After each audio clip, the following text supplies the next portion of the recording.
Yes. Perfect. Everybody good? Yeah. Yeah. Hi Tracy, it's Amy Taylor. Thank you so much. We're here. We're all together. We're watching you on the big screen. Can you hear me? Okay, great. Okay. Now you're a little quiet, but I can hear you. Okay. Let's see. And is there anything anyone wants to say before Lisa begins? No. Tracy, do you want me to email this to them right now? Sure, you can send that. Actually, let's go over it and then we can send it to them as Okay. a parting gift. Okay. Okay. Good morning, everyone. How are you? Good morning. Thanks, Good morning. Lisa and Tracy. Hi. Who's in there with you today? Mace, you want to tell them?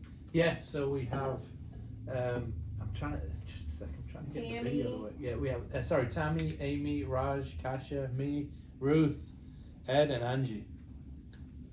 Nice. Hi, everyone. Hi. Hi, Lisa. Hello. So I'll just start. Most of you know Tracy Cully Rojas, and she is Orange Coast Title's amazing field title officer. When I first started introducing her, she probably had 30 years in the industry, something like that. Now it's what, like 37 or something? Yeah, I'm going on my 6th year at Orange Coast. I can't believe it. Yeah, that's amazing. Awesome. So she is our trusted field title officer, like I said, but she's also an expert on many topics.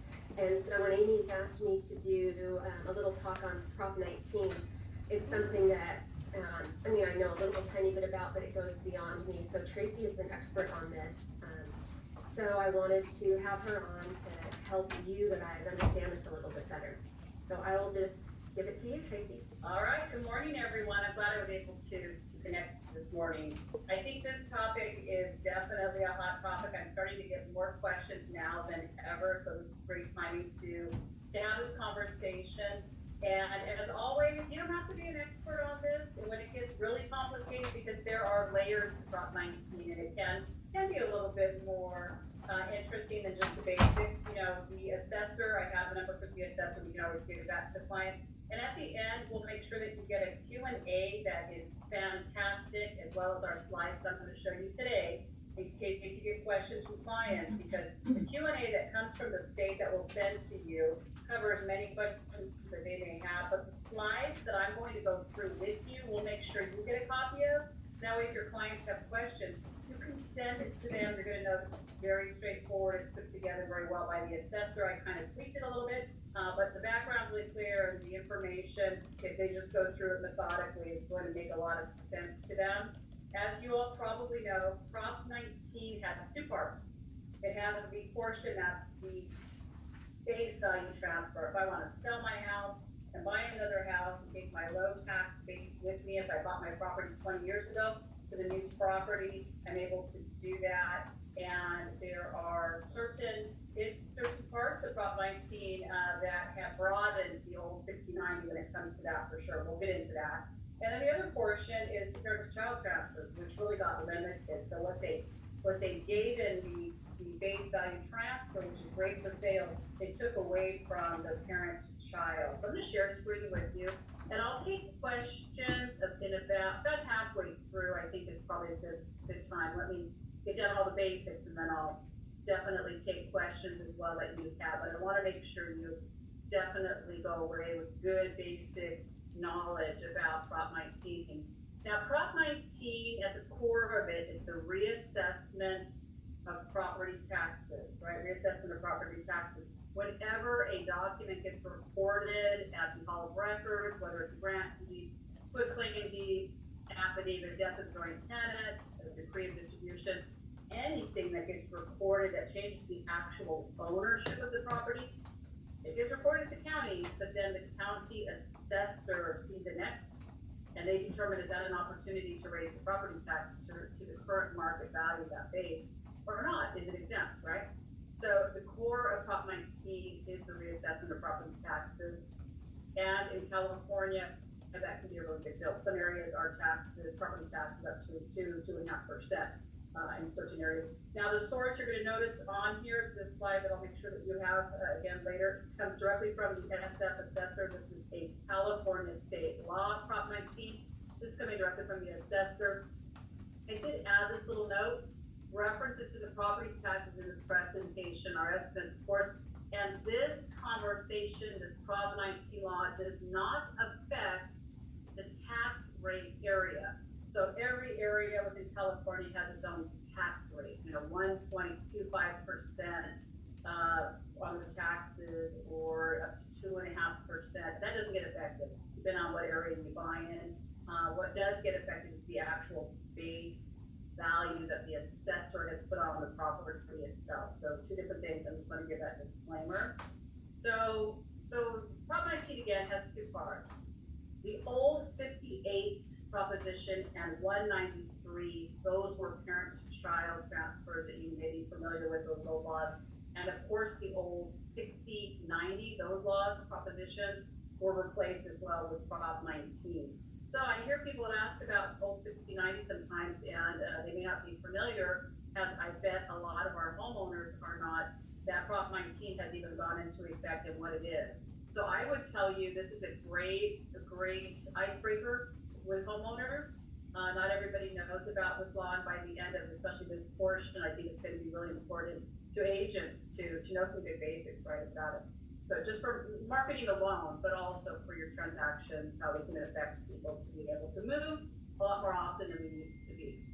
So we're going to cover the first section first here, the base year value transfer. That portion of the law went into effect April of 2021, so just about 2.5 years ago, this portion went into effect.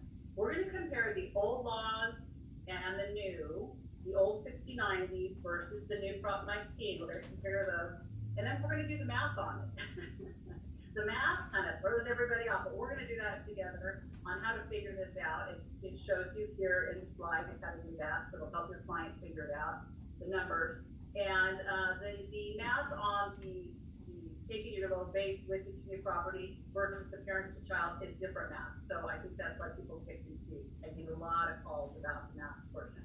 So this portion, taking that low base with you, the old law said you had to be 55 or older to be able to do that if you sold, take your low tax base with you to a new property, or disabled.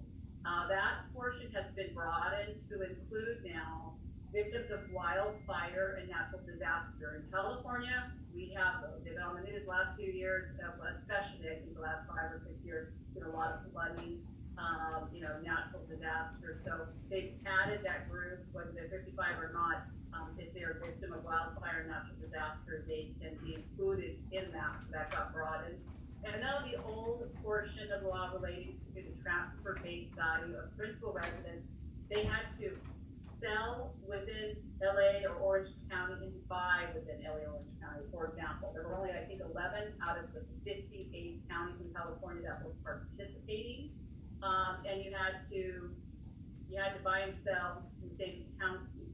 So now with the new law, your replacement residence can be anywhere in California. This is a really, really big deal. This is really important for everybody to know because it allows a homeowner to sell anywhere. They could sell in San Francisco and move to Orange County, right? They could sell in LA and move to Riverside. They can move anywhere within the state of California, buy and sell. That's a beautiful thing. It really broadened the 60-90 bill law. And then as well, the previous law said that they had to replace the property with another property that was the same value or less. So if I sold for $1 million, I would have to buy it for $1 million or less, or it wouldn't qualify to take the low base with me. That really kept a lot of people from buying the house that they really wanted, right? Maybe $1.1 million. If they sold it for $1 million, they couldn't do that and take the low base with them before. Now they can, but there's some math on that, so I'll go through that with you. But the replacement can be any value now, so that's a big deal too. That, again, really broadened the old 60-90, broadened the law. And then also with 60-90, some of you may remember, it was once per lifetime benefit. You can only do this once per lifetime with 60-90. And remember, earlier I mentioned that you qualify, you become eligible at 55 or older, right? Well, what if you use it at 55? 1 out of 3 people now lives to be 90. So you could go another 35 years without being able to do this. Again, that's a very, very long time, right? The new law said you could do this up to 3 times. even if you use the old 60/90 that one time, you can still use the new Prop 19 up to 3 times additionally. That's a big deal. Again, it allows a lot more people to move. So somebody who used 60/90, they may not know that Prop 19 allows them to do this 3 more times. They may not know that. A homeowner may not know that, and they may think they're stuck where they're at because they can't afford those higher property taxes if they buy at that additional, value.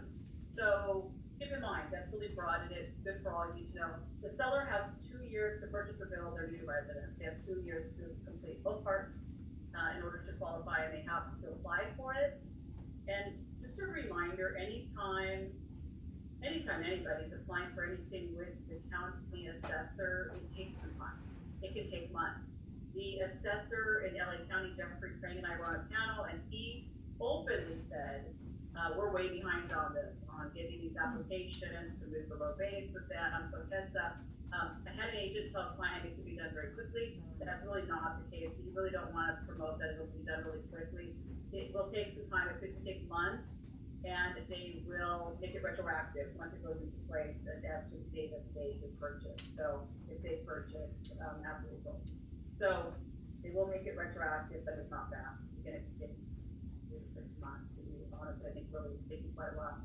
So let's get into the math here. I am going to, let me get rid of this one screen I've got popping up in front of me. I'm gonna get into scenario 1. Homeowner who is over age 55 sells their primary residence for $1 million. And that's the average sales price right now in Orange County, $1 million. So the homeowner that qualifies sells for $1 million. At the time of the sale, the assessed value, the value that the tax assessor has placed on this property to tax the property at, is $500,000. What that tells us is they're selling for $1 million, and the assessed value is $500,000. If they bought it for about $500,000, probably about 15 years or so ago, right? They've owned it for a while, so now it's worth $1 million. The homeowner purchases a replacement residence for $900,000. So they're selling for $1 million, they're buying for $900,000. The taxes that they're paying right now on their sale, the house they're selling is $500,000. That's the base that they've got currently on that property. So, since the replacement residence is of less value than the original residence, since they're buying for $900,000, selling for $1 million, the original assessed value maybe transferred that base of $500,000 to the new property. So that $900,000 house that they're buying, they're going to be paying taxes based on an assessed value of $500,000. There's no increase in their property taxes unless they move to an area of the higher tax rate, right? So scenario 2 is the homeowner who is over age 55, sells primary residence for $1 million. This time the assessed value is still $500,000, but they're purchasing for $1.2 million. So they're selling for $1 million and they're buying for $1.2 million. They can do that now. They can buy for more than they sell for, but the difference of the $200,000 in what they sell for and what they buy for gets added to that base. So the base becomes $700,000. So the new house that they buy for $1.2 million has a $700,000 tax base assessed value on it. That's what they're going to pay taxes on. So it does benefit them still. However, it's not quite as much, but it definitely benefits them. Absolutely, they want to follow or apply if they qualify. Now let's get into the second section of the law, and then I'll take a few questions. So the other part of Prop 19, which affects a lot of us, because we're in the industry or around the industry in general, people ask us questions. They want to transfer their property to their kids. Well, as of February 16th of 2021, the law changed. The old 58-193, where you could transfer as many properties as you wanted to your children, and they could apply to have them excluded from reassessment of property taxes. That law changed, and it changed in a really big way. It's really important for us all to know about this portion too. So it's been more than 2.5 years. I remember back in January 2021, I got a lot of calls from either attorneys or agents, homeowners, saying they were trying to record these to their kids before the law went into effect in February, because they heard it was going to really prohibit a lot of their transfers from being excluded from tax assessment. So, old law said the transfer of the principal residence between the parents and children without reassessment regardless of the value. So no matter what the value of the property that they transferred from themselves to their kids was, no matter the value, they could still be excluded from reassessment of property taxes. Of those taxes going up, they would be excluded from that because it was a parent-to-child transfer. Now, the new law says there is a value limit of current taxable value, plus they get an extra million. So there's a limit on what they can transfer to their children, value of the property wise. And they're allowing an extra $1 million over that tax base that I told you about. They get an extra million in value before they get reassessed for property taxes, or the taxes go up in any way. The old law said no restriction on the use of the property after the transfer. So if the parent grants it to the kid, it doesn't have to be their primary residence. There's no restriction on the use. The new law says, and this is the big deal, the new law says the transferee, the kid, must use their property as their principal residence after the transfer to qualify to be, for the property to be excluded from reassessment. Let's think about that. If the new law says that the child must use the property as their principal residence, that means that only one property could be transferred to them because you can only have one primary residence, and it's got to be the parent's primary residence as well.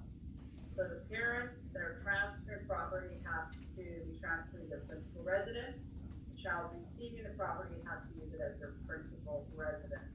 So now we only can receive one parent, or one property from our parent, or as a parent, we can only transfer one for our child. That's it. All the rest got taken away, and there are a lot of agents and homeowners that had multiple properties that they wanted to transfer, investors wanted to transfer to the kids. I actually know an agent who owned multiple properties, and in March, I don't think she knew about this law. In March, she granted 3 different properties, one to each of her children. One of them was excluded from reassessment. It was her primary residence that she granted to her kid. The other 2, they were not excluded, and those taxes got raised up quadruple from what they were. The one child that received the primary residence was excluded from reassessment because it was the parent's primary and the child's primary.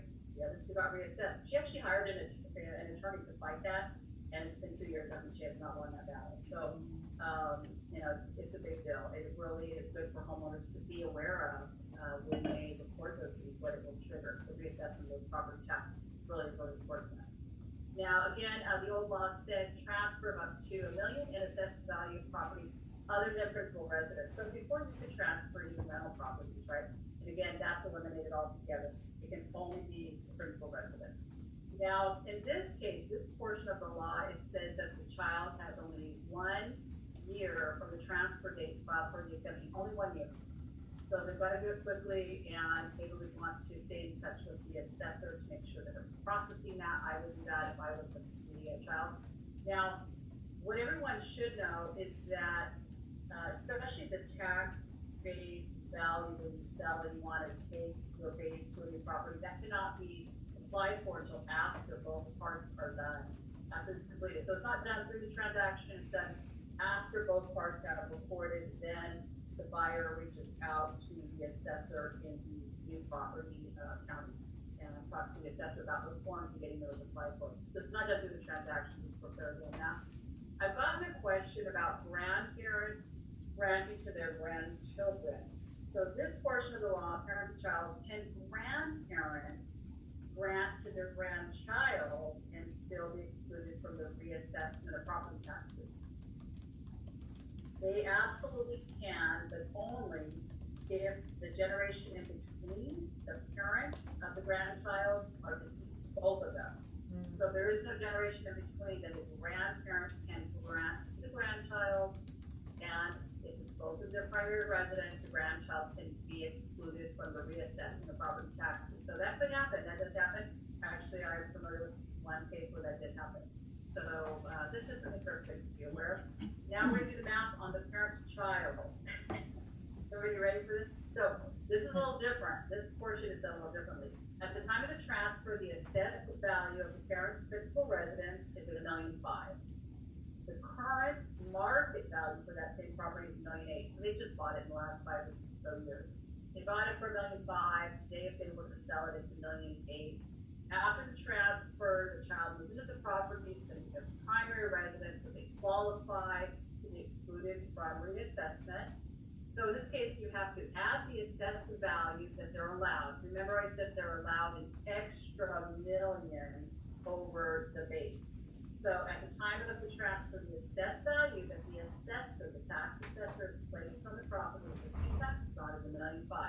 They're allowed an extra million in value. So they're allowed $1.5 million plus $1 million, so $2.5 million they're allowed before they get reassessed for property taxes, or taxes get raised. So to determine whether the market value is greater than the sum. $1.8 million is the current market value. They're allowed the $2 million. It's less than $1.8 million, is less than the $2.5 million they're allowed. So in this case, the property stays at the same assessed value. They keep the assessed value of $1.5 million. No property increase, right? Right. Well, scenario 2 is a little different. If at the time of the transfer, the assessed value of the parent's principal residence is still $1.5 million, but let's say the market value is $3 million. So maybe in this case, they bought it 10 years ago, 15 years ago for $1.5 million, but today it's worth $3 million, but they're paying taxes on $1.5 million because they bought it a while ago, right?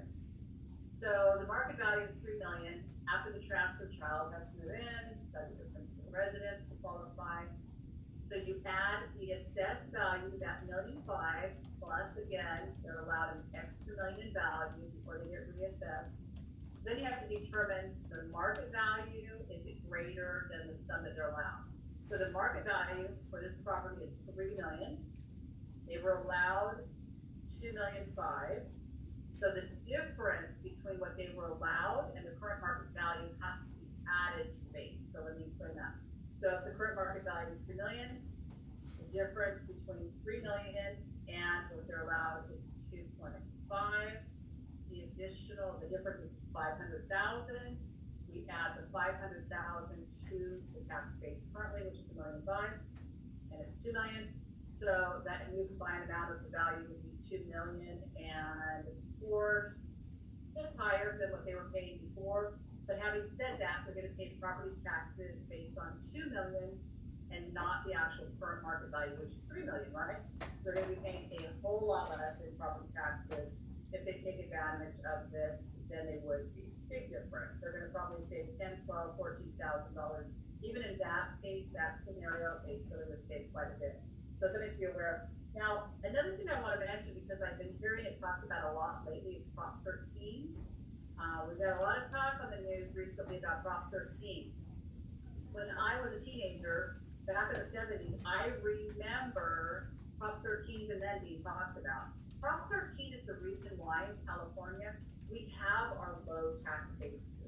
If I, like for example, my house, I bought my house 25 years ago, the value was much less, my taxable assessed value is much lower than it would be based on the value today because of Prop 13 that controls our property taxes. By law, the assessor can't increase our property tax more than 2%, it has to be less than 2% every year. So our property tax being controlled at all and having those low tax bases is due to Prop 13, which has been in effect since the 70s. And we're going to talk about some change that I don't know what the change will be or if that will go through. So I'm going to talk about that. So you might Google Prop 13, what's going on with it. I think it's interesting. And as always, remember, marketing-wise, there's always something to take out of every talk. I would tell you, a lot of homeowners don't know they can move around the state now. They can do it 3 times if they want, even if we did that before. A lot of homeowners don't know about this. I think this slide is pretty straightforward, especially if you're focusing on one section or the other, depending on what someone's interested in.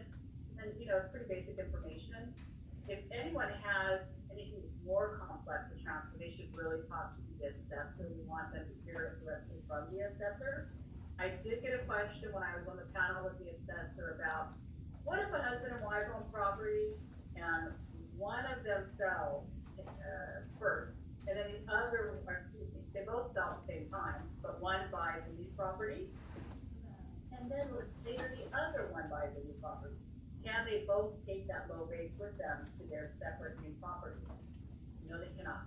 The answer is, if there's multiple people on the title, whether it's husband and wife, or Lisa and I own property together, if there's multiple properties, I think multiple owners to the property, and they sell, only the first one to apply for it that buys a new property, that qualifies, would ultimately be able to get it, the others would not. So that's something to be aware of. I've gotten that question 4 or 5 times now, and the assessor doesn't get it together, so I think that's important for you all to know. You only get used one time. That's for that base value trap that you're selling and buying. Now, I think we've got a few minutes. Do we have any questions? Anything anyone wants to add that they have seen happen or that they know about, or any questions? Please feel free. Let me check and that. I'll stop sharing this slide. And again, I mentioned earlier that we have not only slides for you all, but we also have a Q&A coming directly from the state of California. And it answers many questions that a homeowner may have, including, I think, question 20 is, can you own units? What if I own 3 units and I only live in 1?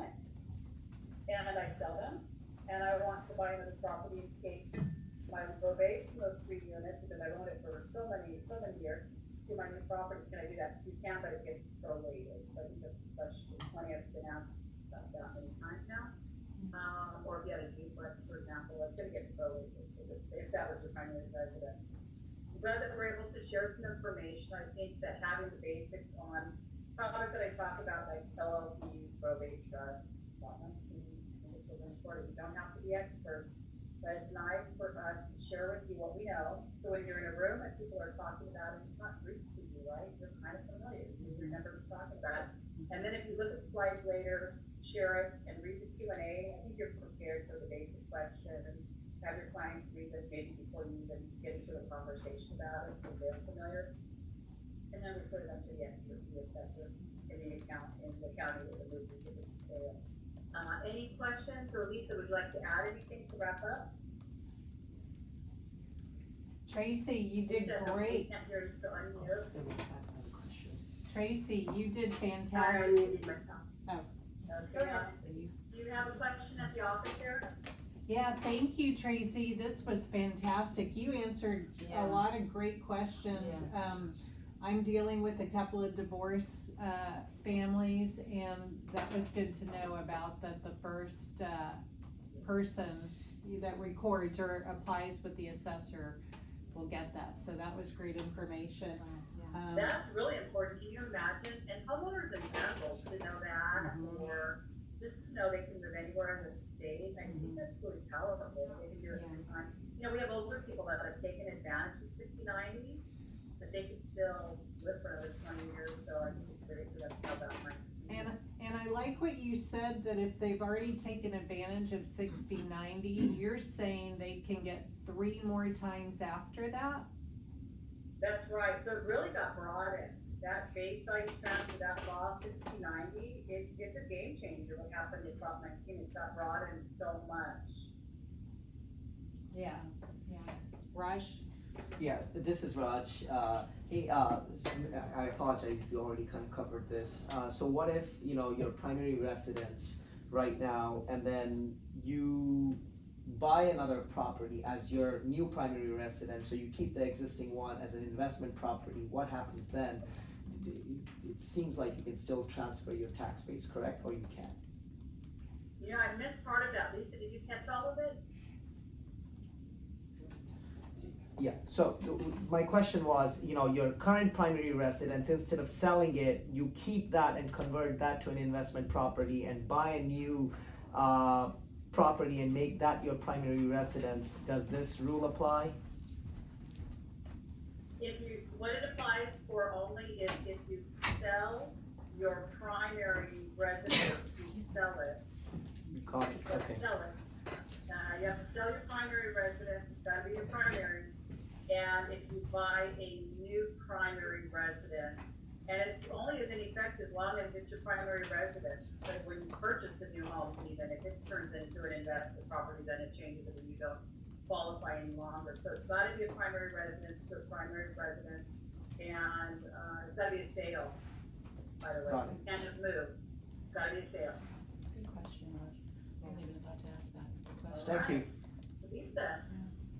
Oh, Nate, did someone want to add to that? Lisa, would you like to wrap it up?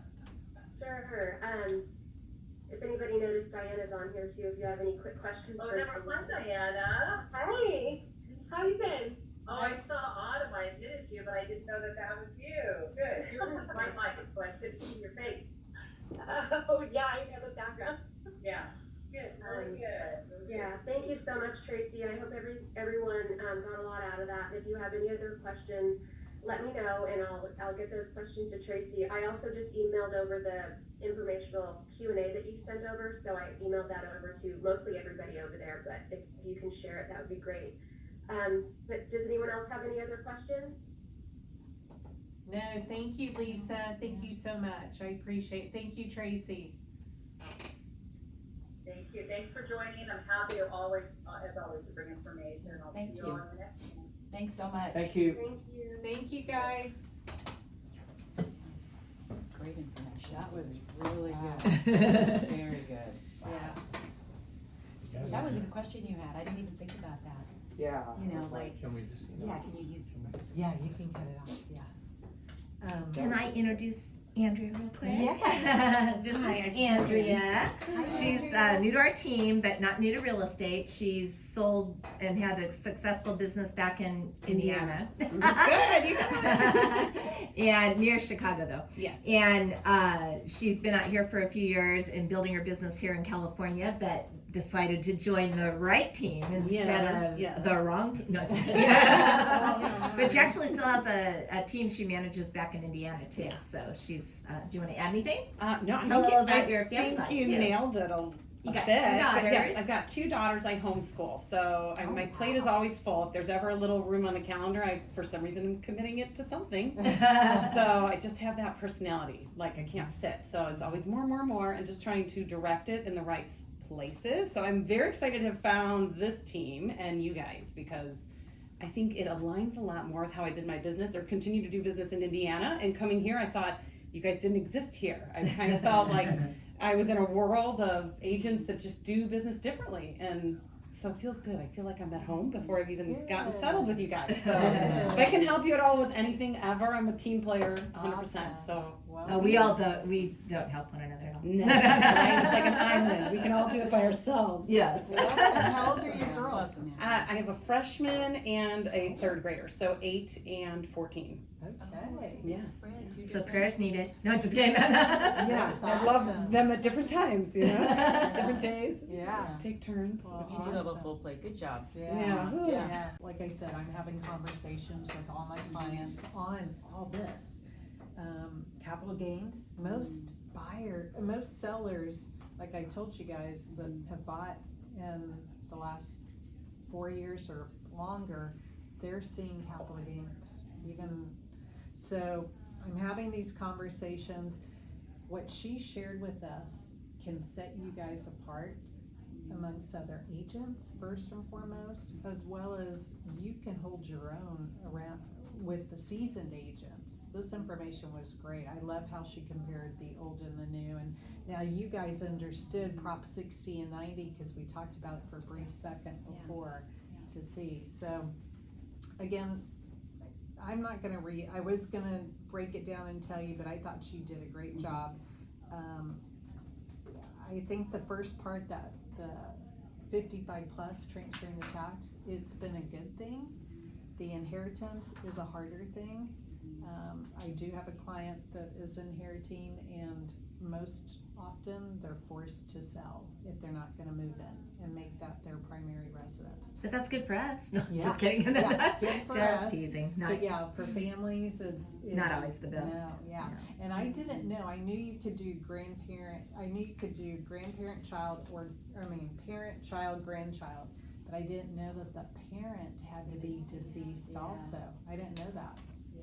That was new to me. Oh, I didn't either. Wow. Yeah, I missed we that. never thought of that, really. Yeah, so the Usually parent doesn't has come to to be play. deceased. Why can't a grandparent give it to a And grandchild? ultimately, if you ever have a client's gonna do this, unless their situation is absolutely clear cut, you want them to go to the Orange County Assessor and look it up, or we've got printouts that we provided, they're in the Right Team Help files, that you can send out on Prop 19, and it'll talk about those. Although I don't think most of the printouts we have talk about those exceptions. They kind of, the basic rule. Yeah. And by the way, the one thing to remember, I've forgotten this a time or two, it's just like a kind of a brain, fart here kind of, but it's kind of like, they have to be 55, so it all starts with that. If they're not 55, Prop 19 doesn't apply as far as transferring your current tax base. Unless you're severely disabled or natural disaster. Yeah, impact. right, yeah, Those are which the- is, that's uncommon, Yeah. we don't have I natural never came disasters, across that but the disabled, yeah, Yeah. so. So I had a few little exercise, but I thought she did good. Did anybody, you want to pass to Amy? Oh, yeah. Yeah, Did, thanks. did anybody, did you have any questions from the exercise? I thought it was super clear. I loved it, and I'm glad she's sending that to us to see how to do the mathematical. So what I just passed out to you guys is again a recap. This is from Orange Coast Title, just breaking down the two categories. And one, the 55 plus was in April, the inheritance was in February.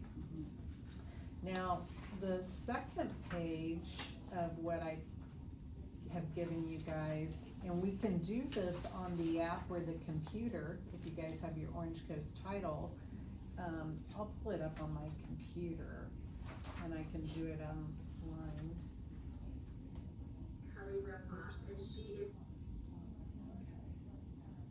Well, let me mirror.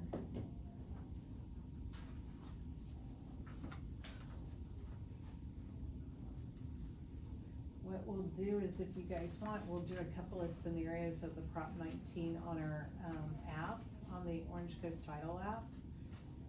Okay, so you guys can see. So I'm gonna go, you can do it on your phone, and I can show you where, but I'll also show you on the Orange Coast Title site. I'll find it right here. So I'm logging in Orange Coast. And we can do both, so whoever wants to do phone. But if you guys wanna log in or do it on your phone. The phone would be just OC like that. And if you're looking for the prop, so what we're looking for is the Prop 19 calculator. In your phone, it's gonna be in information. Go in information. Can you put it up on the screen? Do you mind using your Sure. Apple screen? Cause I don't know that Andrea has it yet. Okay. So at least she can watch you, and then we'll get Lisa in here to meet with you. You're in. I'll do it on my. Oh, you wanna use mine, huh? That's a good Want me to idea do it too. Yeah, why don't you do that? Yeah, let me give you Never- mine. Yeah, Okay. I'll let Ed. And then I'll That's do even it up better. here, but if you go into You your love this. phone, and you go into, information, and then go hot topics, you guys, if you click hot topics, it's the first one, Prop 19 calculator. So, and then I'm gonna do it on here so you guys can see, and on here, on your computer, you would just go into, right here, and you go into calculator, click calculator, click Prop 19, and it's the same as on your phone. So, if we do the first scenario, You're only on your laptop, I'm just looking at both go to calculator, calculators, okay. yeah, and Just then it looking should at the be Prop differences. 19. So, now, what I did was kind of the same thing as what she did here, so if you look at the first scenario, I gave you 3 scenarios on Prop 19. The first one says, the home sold for $1,250,000, and they're purchasing for the same price. So what the first box in the calculator that you have to put, it's asking for the assessed value, so that's that tax base. And if you see, I've just attached to you guys, I just pulled a property off the internet, and the assessed value is right here at the top part of the tax sheet. It'll show total value, description, land improvement, and then down below it says 806. So you put in the 806. 806,000, and you can do it in your calculator. And then you put in primary residence sale price, so the sale price would be $1,250,000. And the new purchase price of $1,250,000. This one is easy, you know, it's gonna be the same tax rate. Oops, let me add one more and then I take it down to 1.05. And you can do that on your phone too, you can change that percentage, and then it gives you the result. What I love about this, I've met with a client, she was selling her property, she was 55 and older, she bought it for this, she had $1 million, but her price was different. This shows that using Prop 19, her tax is gonna only be $8,463 annually. If she did not use Prop 19 and just bought for $1,250,000, it would have been $13,000 annually, so she saved $4,600. You'll see the difference when they they bought their original house for a lot lower and they're buying their other house, you'll see a bigger difference. So I print this and I give this to them and I show them look how your tax annually is 8,000 versus 13. Now let's do the second scenario, which again, the tax base is 806. The primary residence sale price is $1,250,000 now, but their new home is $1,600,000. So if you put in $1,600,000. Now, the one thing you gotta do is make sure your tax rate right here is, I did 105 because that's what our tax bills show usually. So then now when you do the result, here it is. New home value, tax, wait, is that right? Did I do everything then? Okay, so using Prop 19, new home tax value, that doesn't look right.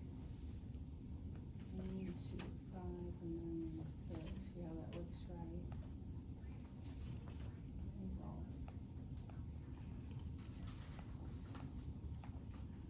New home tax value, I wonder why it says 1,156. Oh, you know why? Because it's 806 plus the difference. Right, that's the difference The between the 1.6 1.6 minus and the 1,250. So if you do 1,600,000 minus 1,250,000, that's 350. So they added the 806, 350 plus 806 is 1156. So that's where that 1156, that threw me off because I kept thinking I'd see 806. But so does everybody understand that? Kasha, are you getting that? I'm writing it so Okay. I can understand it when So- I do We're it. gonna get a printout of her scenarios, right? Yeah, That's what- yeah. Cause that was So really great Kasha, breakdown. what's this, because they bought higher, that new home tax value is not 806, it's 806 plus the difference of what they bought for. They bought Oh, for I get it. $1,250,000, they sold for $1,250,000, but they bought $1,600,000, that's a $350,000 difference. So you have to add that. The great thing is this calculator does it for you. Yeah. So you just put in the information, you put in that tax base that I showed you on the county tax, you put in what they sold their house for, you put in what they're buying their new house for, do the tax percentage, and it'll calculate it for you, you don't have to do it. But I want you to understand, so it makes sense. So now I Give me understand. real quick, sorry, Yeah. what is this annual tax to pay, 78.35 Were you seeing that? Oh, that was, you Oh, took that from the that's- tax bill? Yeah, I that she took, printed that's on Oh, what the. okay, they're, got it, that's got what it, they're. She took it from that tax bill. Oh, Yeah. the current, what they're paying. Yeah, so you could just see what they were paying. I'm using those numbers, so that's what their current tax bill is on that property that they're selling. Does that But make sense? shouldn't that have stayed the same though, if the tax base did not change?